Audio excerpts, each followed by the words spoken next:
Hey guys, you own a piece of property or are you thinking about purchasing a piece of property? Well, I've got 5 must-haves that will bring a whole lot more enjoyment owning that piece of property. Now, the size and the location of your property may greatly influence each one of the 5 must-haves.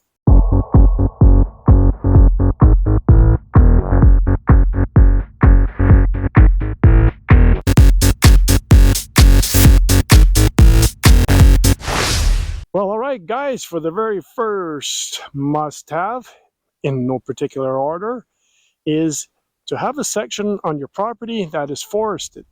Now, the ultimate forest is a mixed forest where you've got both the hardwoods and the softwoods, but based on location, you may only be able to get a deciduous forest, hardwoods, or a coniferous forest, mostly softwoods. Either way, a mixed forest is the ultimate. Now, having a mixed forest, there's so many things that you can do with it. And we're going to discuss a few of these things. And again, there are many, many things you can talk about, but we're only going to talk about some of the primary uses of the forest and the benefits that make your property so much more enjoyable. So the very first one is that you can obtain logs to create lumber if you wish. You can cut trees down or pick up fallen trees if your property is large enough and there's plenty full of that. You can mill up some wood, whether you do it yourself or you can bring it to someone else. And that wood could be used for construction projects that you do on your property, or you could perhaps sell the wood if you're interested in selling wood, because it sells for a premium price most of the time, especially nowadays.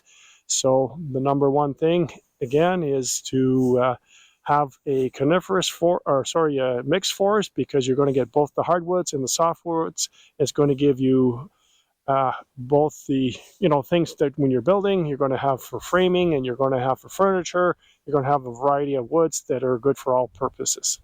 Okay, guys, the second, not piece, but the second benefit of owning a forested section on your property, and that is firewood. Firewood is a fantastic resource, whether you're going to use it for yourself for home heating, or perhaps you want to get into the firewood business, or maybe just make a little bit of extra cash. You can always sell firewood. Now, when you're selling firewood, you could sell it for home heating purposes. You could sell it for camping. People love to go camping and need a little bit of firewood. You could sell kindling. You can decide however you want to sell it. And again, you don't have to sell it.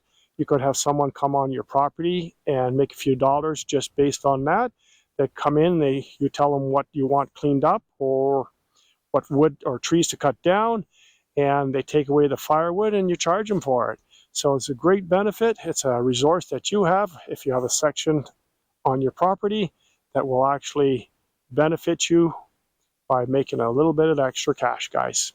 One more very important reason to have a section of forest on your property, and that is it's a tranquil, private place for you to enjoy nature and wildlife. You are the protector and keeper of that forest, and you can ensure that some piece of property doing your part to keep the ecosystem and the forest healthy and enjoy it at the same time. All right, guys, in order to have must-have number 2, you have to have had must-have number 1 that we just covered. And must-have number 2 is a nature trail. A nature trail will give you access throughout your property. You can have it go from one end to another. You can have it go into different sections. And by having a nature trail, it will allow you to preserve certain sections on your property. Having a nature trail, you can use it all year round. I do that. I use it in the summertime. I just cut the grass. And in the wintertime, I use a plow or a snowblower to keep it clean. Now, if there is no nature trail on your property already, you're going to have to create one. To create a nature trail, it's best to find places on the property through the forest that are natural paths and very easy terrain to work through. You don't want to get into too much of a hilly section. You don't want to get into too many rocks. You want to make sure that terrain is somewhat flat, and a little bit twisty is fun. So you don't want a straight trail. Maybe parts of it you would like straight, but for the most part, try and find areas that maybe there's a deer path already there, or some kind of path where the wind has blown down a bunch of trees, or the trees are not growing in a certain area, and make your trail cut through there. Don't go cutting down a whole bunch of nice trees and making a new path through a certain section. There may be times that you may have to cut some trees down that are nice, but you try to avoid that as much as you can. But the main idea is to find a natural path that looks like people have walked through, or there's an area that is easy to get in there and muck out whatever you have to make the path. And again, you want to have it in areas where it's not too low and not too high, because you don't want to deal with too much rock and you don't want to deal with water. Now, the nature trail is great throughout the whole year. In the summertime or winter, you can do all kinds of activities such as walking. One thing I do is I take my dog out for a walk quite often, well, actually daily, and we enjoy walking the trail. It's a private trail. I don't have to deal with anybody or any other dogs. Another thing is it's great for the dog, my dog, to let loose and have her run. She has a lot of fun. Also, you can use your trail for running. It's great exercise. You can use your trail if you have a dirt bike. You can use your trail in the winter time if you have skis and go cross-country skiing. If you have a bicycle, you want to do a little bit of mountain bike. If you have a nice nature trail, it's a great thing. Also, something that I do, I use my ATV through the winter, and I do some joy riding in the winter time on the trail. It's a lot of fun. I'm not doing any damage to the ground at that time, so I have a blast doing that. And there's so many other benefits. You can have on the trail, you can have little stations where you have a picnic area and so on. So nature trail is a fantastic place for you to enjoy your forest in private or with some friends. It's great if you have kids as well. It's a great place to go bird spotting or whatever you want to do. So anyways, it's a bonus to have a nature trail as one of the must-haves on your property. Must-have number 3, and that is an area on your property where it's open and it won't take much effort, and that's to make a field if there's not one that exists already. So a field is number 3. Now, a field's going to provide many possible benefits. One of them, maybe you want to put an orchard. Maybe you want to have some fruit trees and some shrubs that grow berries. Anything like that is possible if you have a nice field. Also, you may want to put a garden in. Now, a lot of people like to put gardens in. You can put your garden in at any size. If you're going to put a garden in, the one thing you want to make sure is that you have good soil conditions in that area. Also, that the garden is facing south, so it gets the most sunlight throughout the day. You're going to benefit a lot. You're going to get a much better yield every year. Now, again, because you're owning property, don't forget you may have to put a fence and other things to do to make sure that the animals stay out.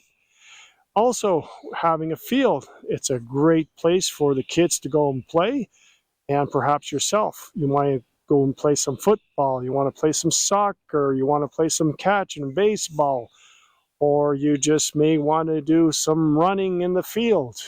A lot of possibilities.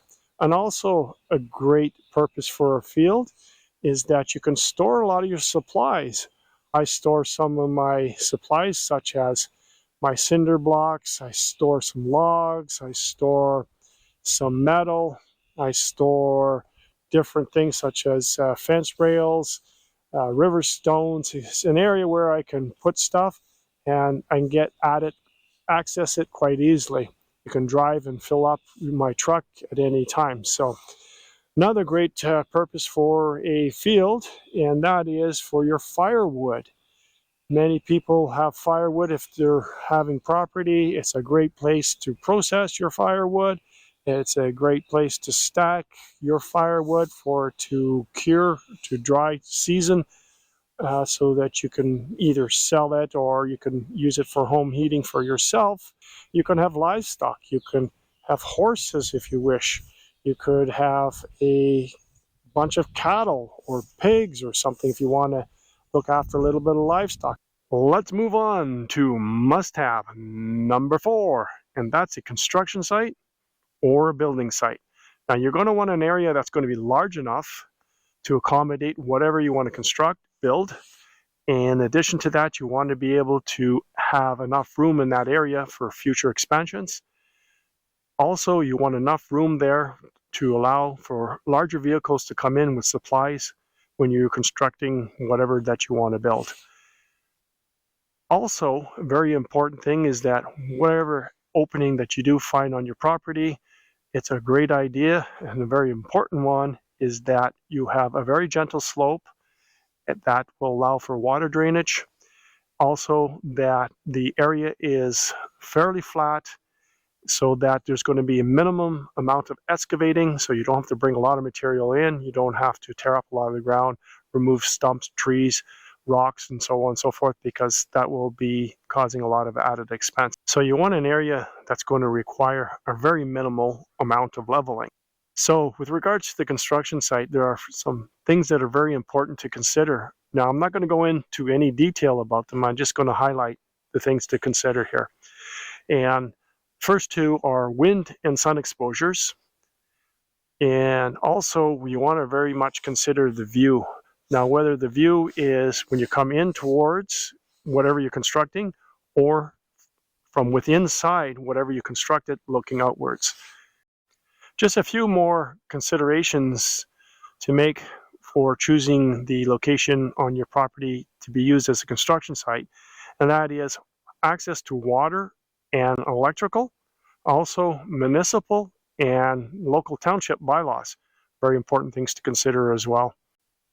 Now, whether you're going to build immediately or in the near future or further down the road, it's going to be a real bonus knowing that you have an area that has been identified as a construction site.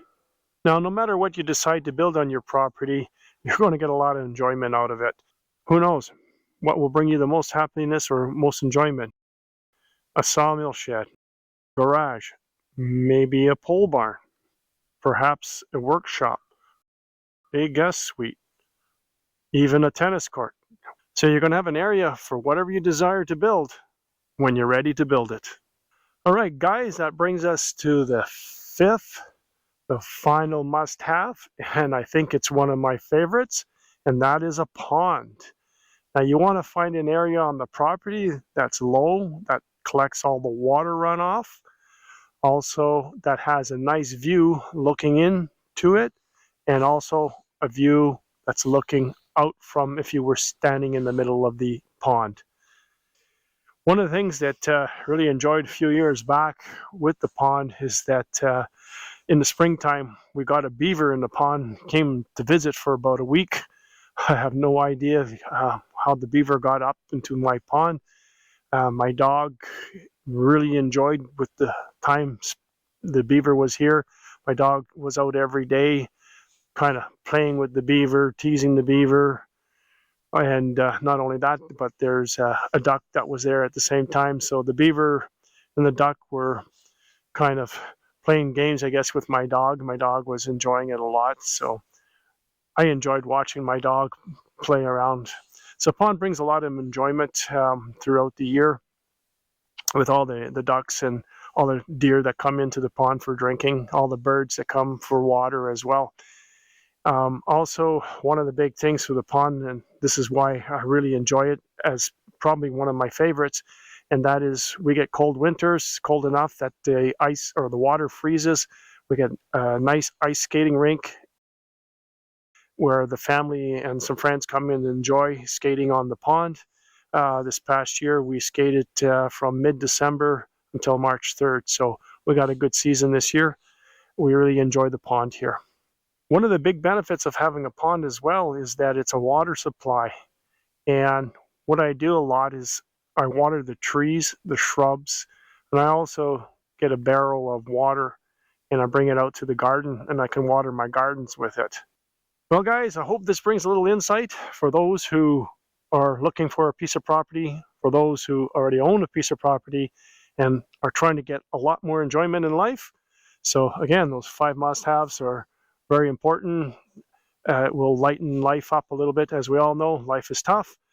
So anyways, guys, I really hope you enjoyed the video. If you have, please give it a thumbs up. If you haven't subscribed to my channel, you can always do so by hitting that subscription button down below.